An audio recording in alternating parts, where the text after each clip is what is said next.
Hello everyone, welcome to my channel. इस video के अंदर एक्सरसाइज 8.3 का क्वेश्चन 3 का सॉल्यूशन समझेंगे। क्वेश्चन 3 के अंदर हमें 4 पार्ट गिवन है। उन 4 पार्ट के अंदर 4 अलग अलग ऑप्शंस दे रखे हैं। उन ऑप्शन में से हमें राइट आंसर को सिलेक्ट करना होगा। तो स्टार्ट करते हैं क्वेश्चन थर्ड का फर्स्ट पार्ट, जो कि गिवन है 9 sec square a minus 10 square ए। अब इसे सॉल्व करने पे इन चारों में से इसका कौन सा राइट आंसर होगा वो हमें सेलेक्ट करना है। तो हम किस तरह से इस क्वेश्चन को सॉल्व कर सकते हैं, हम इन दोनों के अंदर से 9 कॉमन लेते हैं। तो ये यहाँ से हमें मिलेगा sec square a minus 10 square ए, क्योंकि 9 कॉमन ले लिया। अब हम आइडेंटिटी जानते हैं, sec स्क्वायर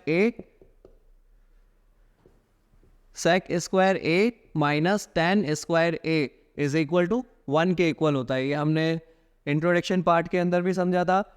तो इसी आइडेंटिटी को हम काम में लेते हैं, यहाँ अप्लाई करते हैं। तो 9 एज इट इज रखा, sec square a minus 10 square ए जो कि 1 होगा, तो इधर हम 1 लिखते हैं। 9 को 1 से मल्टीप्लाई करेंगे तो 9। तो इस क्वेश्चन का आंसर है 9। ऑप्शन में से इसका राइट आंसर होगा बी। तो सॉल्व करते हैं क्वेश्चन थर्ड का सेकंड पार्ट।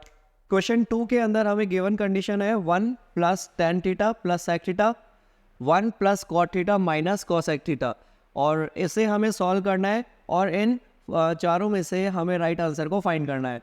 तो इस तरह के जो क्वेश्चंस होते हैं, इसको पहले तो हम एमसीक्यू किस तरह से सॉल्व करेंगे वो देखेंगे, फिर इस क्वेश्चन का हम बेसिक से भी सॉल्व करेंगे। तो अभी एमसीक्यू में ओनली आंसर को फाइंड करने के लिए हम क्या करेंगे, जो यहाँ पे थीटा गिवन है, इस थीटा को आप कुछ लेट करोगे। आप कुछ भी इस थीटा को लेट कर सकते हो। अभी फ़िलहाल मैं यहाँ पे लेट कर रहा हूँ, थीटा की जगह हम 45 रिप्लेस करेंगे। आप 30 भी कर सकते हो या कोई और एंगल भी ले सकते हो, लेकिन 45 पे थोड़ा ज़्यादा इजी होता है क्योंकि tan 45 की वैल्यू 1 होती है। तो हम कोशिश ये करते हैं कि इक्वेशन को सिंपल तरीके से सॉल्व करें, ऐसा एंगल ले जिससे इक्वेशन ईजिली सॉल्व हो जाए। तो अभी हम जो यहाँ थीटा है इसकी जगह 45 रखते हैं और फिर इसका आंसर फाइंड करते हैं। डायरेक्ट हम एमसीक्यू फाइंड कर रहे हैं, इसका राइट आंसर क्या होगा। तो tan 45 प्लस sec 45 bracket close, new bracket 1 plus cot 45 minus cosec 45। तो इस तरह से हमने केवल जो एंगल है उसे रिप्लेस किया 45 से। अब यहाँ अकॉर्डिंग टू टेबल इनकी वैल्यूज़ रखते हैं, और वैल्यू 1 तो एज इट इज़ रहेगा, tan 45 जिसकी वैल्यू 1 होती है, sec 45 इसकी value √2 bracket close, 1 plus cot 45 1 and cosec 45 √2। तो अभी हम क्या कर सकते हैं, केवल इन दोनों को हम प्लस कर सकते हैं। तो 1 प्लस 1 क्या होगा 2, 2 प्लस √2, एंड यहाँ से भी होगा 2 प्लस 1 प्लस 1 2, 2 माइनस √2। अब हम आगे आइडेंटिटी जानते हैं, एक बार प्लस में है a प्लस बी, इसे हम इस तरह से कंसिडर कर सकते हैं, और ये a माइनस बी है। तो a प्लस बी और a माइनस बी ये आइडेंटिटी होती है a square minus b square की। तो इसे हम यहाँ पे शो करते हैं,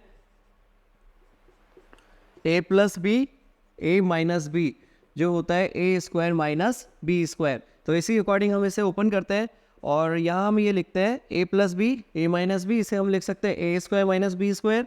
ए की जगह यहाँ पे है 2, तो 2 का स्क्वायर माइनस √2 का स्क्वायर, इस तरह से लिख सकते हैं। 2 का स्क्वायर ओपन करेंगे तो ये होगा 4, माइनस √2 का स्क्वायर ओपन करते हैं तो होगा 2। तो 4 में से 2 माइनस करेंगे तो इसका रिजल्ट होगा 2। तो अभी हमें इसका आंसर देखना था, जो कि इसका ऑप्शन होगा सी 2। तो अभी हमने इस क्वेश्चन का ऑप्शन तो फाइंड कर लिया, ऑप्शन सी इसका राइट आंसर होगा। अगर इसी क्वेश्चन को ये प्रूफ फॉर्म में दे, ये इक्वेशन दे एलएचएस साइड और आरएचएस साइड 2 करके दे, तब इस क्वेश्चन को किस तरह से सॉल्व करेंगे, तब हम इसको बेसिक से सॉल्व करेंगे। और अभी हम इसका बेसिक से भी सॉल्यूशन देखते हैं किस तरह से इसको सॉल्व कर सकते हैं। बेसिक से इस क्वेश्चन को सॉल्व करने के लिए हमें आइडेंटिटीज काम में लेनी होगी। tan theta is equal to sine theta upon cos theta, sec theta को हम लिख सकते हैं 1 upon cos theta, cot theta को हम लिख सकते हैं cos theta upon sine theta, and cosec theta को हम लिख सकते हैं 1 अपॉन साइन थीटा। तो इन्हीं आइडेंटिटीज को हम यूज़ करते हैं और इसके अंदर अप्लाई करते हैं। तो हम इसे लिख सकते हैं 1 प्लस tan थीटा को हम लिख सकते हैं sine theta upon cos theta, plus sec theta को हम लिख सकते हैं 1 अपॉन कॉस थीटा, और ब्रैकेट करते हैं इसका क्लोज, यहाँ से new bracket 1 plus cot theta को हम लिख सकते हैं cos theta upon sine theta, minus cosec theta को हम लिख सकते हैं 1 अपॉन साइन थीटा। तो नेक्स्ट स्टेप के अंदर हम इनका एलसीएम लेते हैं। तो इसका एलसीएम होगा कॉस थीटा दोनों के डिनोमिनेटर में है, तो एलसीएम भी इसका कॉस थीटा ही होगा। कॉस थीटा को 1 से मल्टीप्लाई करेंगे तो इसे हम लिखते हैं cos theta plus cos theta में कॉस थीटा का डिवाइड करेंगे 1 टाइम जाएगा, 1 को साइन थीटा से मल्टीप्लाई करेंगे तो ये साइन थीटा होगा, प्लस कॉस थीटा में कॉस थीटा का डिवाइड करेंगे 1 टाइम्स आएगा, 1 को 1 से मल्टीप्लाई करेंगे तो 1 ही होगा।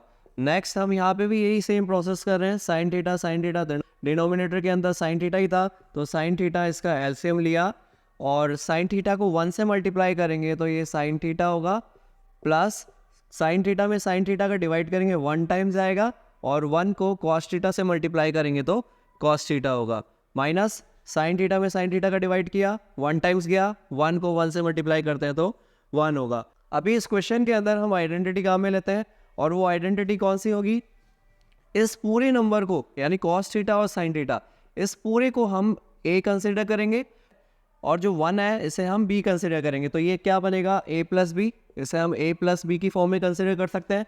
इसी तरह से सेम इसे हमने पहले a कंसिडर कर रखा है, इसे मैं a ले रहा हूँ और माइनस 1 को हम b ले रहे हैं, तो ये a माइनस बी की फॉर्म में दिख रहा है। तो हम आइडेंटिटी जानते हैं कि a प्लस बी और a माइनस बी इसे हम लिख सकते हैं a square minus b square. तो इसी आइडेंटिटी को हम काम में लेते हैं और यहाँ अप्लाई करते हैं, तो यहाँ हमें a स्क्वायर करना होगा जो कि हमने पूरा कंसिडर कर रखा है cos theta plus sine theta, इसे हमने पूरा a कंसिडर कर रखा है, इसका करते हैं होल स्क्वायर, फिर माइनस बी स्क्वायर, बी की जगह हम ले रहे हैं 1 तो 1 का स्क्वायर और डिनोमिनेटर के अंदर कॉस थीटा और साइन थीटा इन दोनों को मल्टीप्लाई करके लिखते हैं, तो cos theta into sine theta. Next step के अंदर हम यहाँ a प्लस बी के होल स्क्वायर से इसे ओपन करेंगे, जो कि क्या होता है a प्लस बी का whole square, a square plus b square plus का 2ab, तो उससे हम इसे ओपन करते हैं।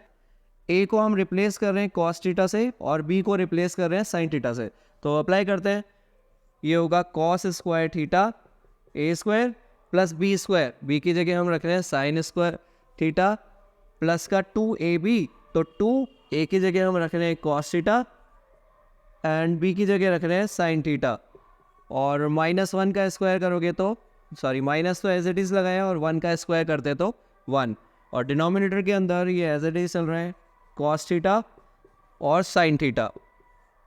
नेक्स्ट स्टेप के अंदर एक और आइडेंटिटी यूज़ करते हैं, cos square theta plus sine square theta, इसे हम 1 लिख सकते हैं इन दोनों को, तो इसे हम यहाँ पे दिखाते भी हैं, cos square theta plus sine square theta is equal to 1 होता है, तो हम इसे अप्लाई करते हैं यहाँ और इसे लिखते हैं cos square theta plus sine square theta, इसे हम 1 लिख रहे हैं plus 2 cos theta sine theta as it is और -1 ये भी अपनी जगह पे है और कॉस थीटा साइन थीटा इसे भी हम कोई भी चेंज नहीं किया।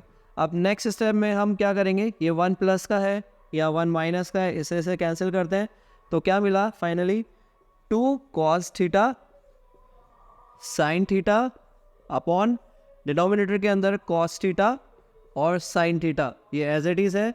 अब यहाँ न्यूमरेटर और डिनोमिनेटर दोनों सेम है, साइन थीटा और कॉस थीटा, तो इसे कैंसिल करते हैं, इसे कैंसिल किया तो यहाँ से हमें मिला 2, क्योंकि हमने आंसर इसका पहले सेलेक्ट कर रखा था 2। सॉल्व करते हैं क्वेश्चन 3 का थर्ड पार्ट में हमें गिवन कंडीशन है sec a minus tan a and 1 minus sine a।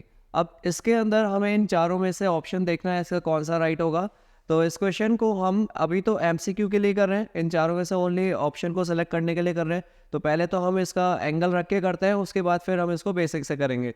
तो अभी हम क्या कर रहे हैं, यहाँ पे एक ही जगह पे आप कुछ भी एंगल को लेट कर सकते हो। अभी यहाँ एक और प्रॉब्लम ये है कि हम एंगल तो लेट कर लेंगे, लेकिन कौन सा एंगल लेट करें। अगर मैं यहाँ 45 एंगल लेट करता हूँ तो यहाँ प्रॉब्लम क्या होगी, 45 पे sec a इसकी वैल्यू होती है √2 एंड cos a इसकी वैल्यू भी √2 होती है, तो अभी मैं आइडेंटिफाई नहीं कर पाऊंगा कि इसके अंदर ऑप्शन a होगा या c होगा। और अगर हम यहाँ साइन a 45 रखते हैं, a की जगह हम 45 रखते हैं, तो साइन 45 की वैल्यू होती है 1/√2 एंड cos 45 की वैल्यू भी होती है 1/√2। तो यहाँ मैं आइडेंटिफाई करने में थोड़ा सा कन्फ्यूजन होगा हमें कि ऑप्शन कौन सा सेलेक्ट करें। तो इस तरह की कंडीशन कब आ रही है, 45 पे ये दोनों इक्वल हो रहे हैं और 45 एंगल पे ये दोनों भी इक्वल हो रहे हैं, तो हम यहाँ पे कुछ और एंगल को लेट करते हैं। तो 45 के अलावा कुछ और एंगल को आप लेट कर सकते हो, जैसे आप 30 लेट कर सकते हो या फिर आप 0 डिग्री लेट कर सकते हो। आप 60 डिग्री लेट कर सकते हो। तो अभी हम लेट करते हैं एंगल ए की जगह 30। तो 30 अगर हम लेट करते हैं तो वैल्यू को रखते हैं, तो sec 30, इसे हम लिख सकते हैं sec 30 प्लस ये होगा tan 30 bracket close 1 minus sine 30। अभी इनकी वैल्यू को हम रिप्लेस करते हैं, तो sec 30 जिसकी वैल्यू होती है 2/√3 प्लस tan 30 इसकी वैल्यू 1/√3, 1 माइनस साइन 30 इसकी वैल्यू होती है 1/2। अब आगे इसको हम सॉल्व करते हैं। आगे आप सॉल्व करोगे तो इसका एलसीएम होगा √3, दोनों के डिनोमिनेटर सेम है, √3 हमने लिखा, √3 में √3 का डिवाइड करोगे 1 टाइम्स आएगा और ये होगा 2, प्लस √3 में √3 का डिवाइड 1 टाइम्स किया, 1 को 1 से मल्टीप्लाई करेंगे तो 1 ही होगा। अब नेक्स्ट यहाँ पे हम इसका एलसीएम लेते हैं, ये होगा 2, 2 को 1 से मल्टीप्लाई करोगे 2 माइनस 1। तो अभी हम इसको फाइनल करते हैं, 2 + 1 ये होगा 3/√3 इंटू 2 में से 1 माइनस करते हैं तो 1/2। अभी हम क्या कर रहे हैं, जो 3 है इसको हम √3 इंटू √3 लिख सकते हैं। तो आप 3 को लिखोगे √3 इंटू √3 और डिनोमिनेटर के अंदर √3 एज इट इज चल रहा है, इसको हम छेड़ नहीं रहे, इंटू 1/2। अभी √3 से √3 कैंसिल कर सकते हैं, तो इसका फाइनल आंसर होगा √3/2। अभी इसकी वैल्यू अगर न्यूमेरिकल डिजिट्स में होती तब तो हम इसका आंसर करते हैं √3/2। यहाँ हमें टर्म्स में गिवन है, तो हम क्या कर रहे हैं, यहाँ पे वैल्यू रख रहे हैं जो हमने यहाँ एंगल रखा था। एंगल ए हमने 30 रखा था, तो sec 30 जिसकी वैल्यू होती है 2/√3, ये हमारा ऑप्शन नहीं है। ऐसे ही सेकंड sin 30 इसकी वैल्यू होती है 1/2, ये भी हमारा ऑप्शन नहीं है। cosec 30 इसकी वैल्यू होती है 2 एंड cos 30 डिग्री जिसकी वैल्यू होती है √3/2। तो इसका राइट आंसर होगा ऑप्शन डी। तो इस तरह से हम इसकी एंगल को लेट करके वैल्यू को फाइंड कर सकते हैं। सपोज करो आपको ये सॉल्यूशन पसंद नहीं आया, तो हम इसको बेसिक से करते हैं। बेसिक से किस तरह से इसका सॉल्यूशन करेंगे वो देखते हैं। अब इस क्वेश्चन के अंदर हम आइडेंटिटी लगाते हैं और क्वेश्चन का राइट आंसर फाइंड करते हैं। तो हम आइडेंटिटी यूज़ कर रहे हैं। sec a को हम क्या लिख सकते हैं, 1/cos a, प्लस tan को हम लिख सकते हैं sin a/cos a bracket close 1 as it is, और साइन को हम साइन ही रखेंगे, इसे तो चेंज कर नहीं सकते हैं। अब आगे आप इसका एलसीएम लोगे तो ये होगा cos a, इसका डिनोमिनेटर होगा 1 प्लस यहाँ से होगा sin a, क्योंकि जब डिनोमिनेटर सेम होते हैं तो हम न्यूमरेटर को एज इट इज़ लिख सकते हैं, और इधर है 1 माइनस का sin a। अभी इसका डिनोमिनेटर में कुछ भी नहीं है तो हम 1 लिख सकते हैं। अभी हम यहाँ देखते हैं कि ये a प्लस b होगा, क्योंकि हम यहाँ a की जगह 1 कंसिडर कर रहे हैं एंड b को कंसिडर कर रहे हैं sin a से। तो a plus b and a minus b, इसके अंदर आइडेंटिटी हम काम में ले सकते हैं, जो कि होती है a² माइनस b²। तो आप यहाँ से करोगे 1 का square minus sine square a, इस तरह से लिख सकते हैं, और डिनोमिनेटर के अंदर होगा cos a। इसे हम आगे सॉल्व करते हैं, तो 1 का स्क्वायर करोगे तो होगा 1 minus sine square a upon है cos a। अब क्या करें, अभी हम एक और आइडेंटिटी जानते हैं, sine square a plus cos square a is equal to 1, इस तरह से लिख सकते हैं। तो यहाँ से आप sine 1 minus sine square a की वैल्यू को फाइंड करोगे, तो किस तरह से फाइंड कर सकते हैं, sine square a LHS side है, RHS साइड जाएगा तो माइनस का होगा, तो हम इस तरह से लिख सकते हैं इसे 1 माइनस साइन स्क्वायर a। तो 1 माइनस साइन स्क्वायर a की वैल्यू होगी cos square a upon cos a। अब यहाँ से हम इसे कैंसिल करते हैं, क्योंकि न्यूमरेटर और डिनोमिनेटर दोनों के अंदर cos आ रहे हैं, और या इसकी पावर 2 है या ओनली 1 पावर है, तो इससे इसको कैंसिल कर सकते हैं।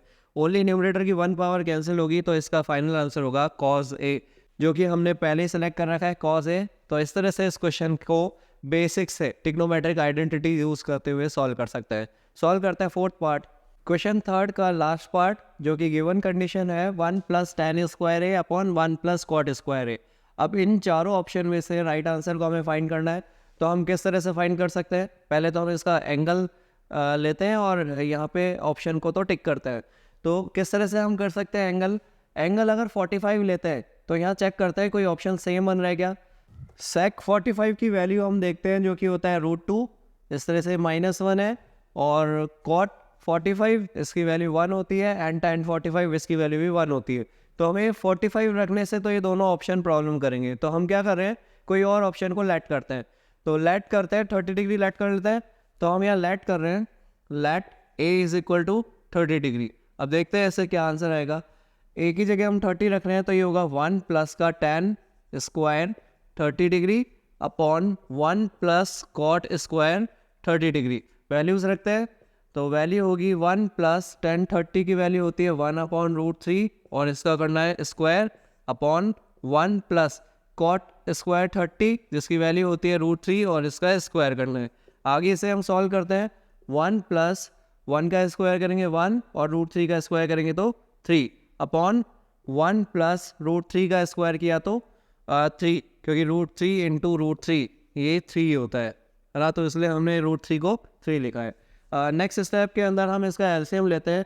आप इसका ओनली न्यूमरेटर का एलसीएम लोगे तो कितना आएगा 3। अब 3 को 1 से मल्टीप्लाई करेंगे 3 प्लस 3 में 3 का डिवाइड 1 टाइम्स आता है, उनको 1 से मल्टीप्लाई करेंगे तो 1 ही होगा अपॉन डिनोमिनेटर के अंदर 1 प्लस 3, इसको तो हम 4 करके लिख देते हैं। तो इसके डिनोमिनेटर में कुछ भी नहीं है तो हम इसको 1 लिख सकते हैं क्योंकि समझने में थोड़ी सी प्रॉब्लम ना हो। 3 प्लस 1 ये होगा 4 अपॉन 3 और डिनोमिनेटर के अंदर 4 अपॉन 1 है। तो ऐसे केस के अंदर हम क्या करते हैं, a अपॉन बी हो और अपॉन सी अपॉन डी हो तो हम इसको a अपॉन बी तो एज इट इज रखते हैं न्यूमरेटर वाला पार्ट, और डिनोमिनेटर पार्ट को हम रेसिप्रोकल करके लिख देते हैं। तो d अपॉन सी इस तरह से हम इसको लिख सकते हैं। तो हम क्या कर रहे हैं, यहाँ से ये जो नीचे वाला पार्ट है इसको रेसिप्रोकल करके लिखते हैं जो कि होगा 1/4। 4 से 4 कैंसिल किया, इसका फाइनल आंसर होगा 1/3। अब हम यहाँ ये ऑप्शन चेक करते हैं कि इन 4 ऑप्शन के अंदर ऐसा कौन सा ऑप्शन है जो 1/3 वैल्यू को दे रहा है। तो अभी यहाँ पे हम एंगल की जगह 30 रखते हैं और sec 30 जिसकी वैल्यू होती है 2/√3, इसका हमें करना है स्क्वायर। इसका स्क्वायर करते हैं तो होगा 2 का स्क्वायर 4 और √3 का स्क्वायर 3। तो ये तो हमारा आंसर नहीं बन रहा है, ये -1 ये भी नहीं है। अब यहाँ हम रखते हैं cot स्क्वायर 30, cot स्क्वायर 30 जिसकी वैल्यू होती है √3 और √3 का स्क्वायर करना है जो कि होगा 3, ये भी हमारा ऑप्शन नहीं है। अब tan 30 रखते हैं, tan स्क्वायर 30, तो tan स्क्वायर 30 जिसकी वैल्यू होती है 1/√3 और इसका हमें करना है स्क्वायर, तो ये होगा 1 और √3 का स्क्वायर करेंगे तो 3, यही हमारा आंसर आ रहा है 1/3। तो हम ऑप्शन तो टिक करते हैं, हमारा ऑप्शन होगा डी। इस तरह से हम अगर इन क्वेश्चंस को MCQs में हम देखेंगे तो आप वहाँ एंगल रख के इसकी वैल्यू को फाइंड कर सकते हो। बस ध्यान ये रखना है, अभी जैसे हम 45 रखेंगे, अगर आप 45 रखते हो तो ऑप्शन में चेक कर लेना क्या कोई 2 ऑप्शन ऐसे तो नहीं है जिनकी वैल्यू सेम है। अगर 45 पे सेम हो रही है तो दूसरा एंगल ले लो, तो 30 ले लो। और इस तरह से क्वेश्चन अगर आपको लेंथी लगते हैं, वैसे तो ये सिंपल है, इस तरह से हम क्वेश्चन को सॉल्व कर सकते हैं। लेंथी लगते हैं तो आप इसको बेसिक से भी कर सकते हो। तो बेसिक से हम कर रहे हैं, इसको आइडेंटिटी यूज़ करते हैं और सॉल्व करते हैं। ये 1 प्लस tan स्क्वायर ए ये तो हम एज इट इज़ रखते हैं, और 1 प्लस cot a है, इसे हम लिख सकते हैं cot a क्या होता है, cot a को हम लिख सकते हैं cot a होता है tan 1/tan a, इस तरह से लिख सकते हैं। यानी tan का हम रेसिप्रोकल करते हैं तो वो cot a होता है, तो cot को हम लिख रहे हैं 1/tan a का स्क्वायर, इस पूरे का होल स्क्वायर करते हैं। अब न्यूमरेटर पार्ट ये तो एज इट इज रखते हैं, 1 प्लस का tan स्क्वायर है अपॉन यहाँ से इसका स्क्वायर ओपन करते हैं, तो इसका स्क्वायर ओपन करेंगे 1 का स्क्वायर 1 होगा और डिनोमिनेटर के अंदर tan स्क्वायर हो जाएगा। तो tan स्क्वायर ए इसका डिनोमिनेटर है जो कि हम एलसीएम ले रहे हैं, tan स्क्वायर ए। tan स्क्वायर ए को 1 से मल्टीप्लाई करते हैं तो ये tan स्क्वायर ए ही होगा प्लस 1। tan स्क्वायर ए में tan स्क्वायर ए का डिवाइड करेंगे तो 1 टाइम जाएगा, 1 को 1 से मल्टीप्लाई करेंगे तो 1 होगा। अब नेक्स्ट स्टेप के अंदर 1 प्लस tan स्क्वायर ए को तो हम एज इट इज रख रहे हैं, और जो नीचे नंबर है इसको हम रेसिप्रोकल करते हैं, तो रेसिप्रोकल करेंगे तो tan स्क्वायर ए ऊपर होगा और डिनोमिनेटर के अंदर होगा tan स्क्वायर ए प्लस 1। ओनली हमने इसको रेसिप्रोकल किया है, ये ऊपर वाला नंबर एज इट इज रखा, ये वाला रेसिप्रोकल होगा तो tan स्क्वायर ए ऊपर चला गया और डिनोमिनेटर के अंदर tan स्क्वायर ए प्लस 1 बचा। अब यहाँ से tan स्क्वायर ए प्लस 1 को 1 प्लस tan स्क्वायर ए से कैंसिल कर सकते हैं, तो इसका फाइनल आंसर होगा tan स्क्वायर ए, जो कि हमने ऑप्शन पहले से ही लगा रखा है tan स्क्वायर ए। इस क्वेश्चन को आप sin ए और cos ए की टर्म में चेंज करके भी कर सकते हो। तो अभी कैसे करोगे, tan ए को आप चेंज करोगे sin ए और cos ए में, और इसको चेंज करेंगे cos ए sin ए के अंदर, फिर उस क्वेश्चन को आप आगे सॉल्व करोगे तो उससे tan स्क्वायर ए निकल के आएगा। तो इस वीडियो में इतना ही। Thank you for watching my video.